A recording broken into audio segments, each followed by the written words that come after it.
Hi friends, welcome to edu sensitive. So friends, आज मैं बात कर रहा हूँ इंग्लिश लिटरेचर एरा की। तो इसमें मैं बताऊँगा कि कौन से एरा कब कब किस सन में हुए। फर्स्ट जो है वो है द एज ऑफ चौसर। तो चौसर का जो टाइम पीरियड रहा है वो 1343 टू 1450 तक रहा है। ठीक है। सेकंड पीरियड है हमारा द एज ऑफ शेक्सपियर। इसे द एलिजाबेथन एज भी कहते हैं और ये 1558 से 1603 तक रहा है। इस पीरियड में एलिजाबेथन या एलिजाबेथ फर्स्ट ने रूल किया था। और जो शेक्सपियर का पीरियड है वो एक्यूरेट जो है वो 1564 से 1616 के बीच जो रहा है वो शेक्सपियर का एज रहा है। थर्ड हम बात करते हैं द एज ऑफ रिवाइवल। इसे पीरियड ऑफ प्रिपरेशन भी कहते हैं और रिवाइवल ऑफ लर्निंग भी कहते हैं।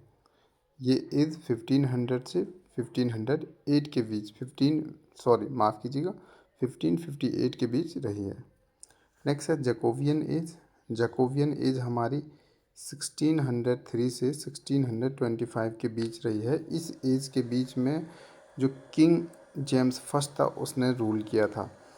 फिफ्थ है कैरोलाइन एज। कैरोलाइन CAROLINE है, कैरोलाइन एज। ये 1625 से 1649 के बीच रहा है। इसमें चार्ल्स फर्स्ट ने रूल किया था। सिक्स आता है हमारा कॉमनवेल्थ एज। ये 1649 से 1660 के बीच है।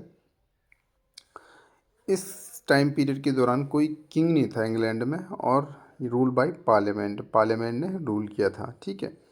नेक्स्ट है द एज ऑफ मिल्टन, या इसे हम प्यूरिटियन एज भी कहते हैं। प्यूरिटन एज मतलब शुद्ध, जो कहते हैं शुद्धिकरण वाला एज, वो 1625 से 1675 के बीच रहा है।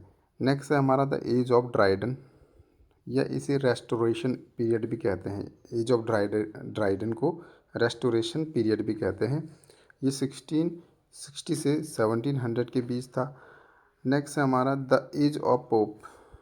The age of Alexander Pope का एज था। इसे अगस्टन पीरियड भी कहते हैं या अगस्टन एज भी कहते हैं।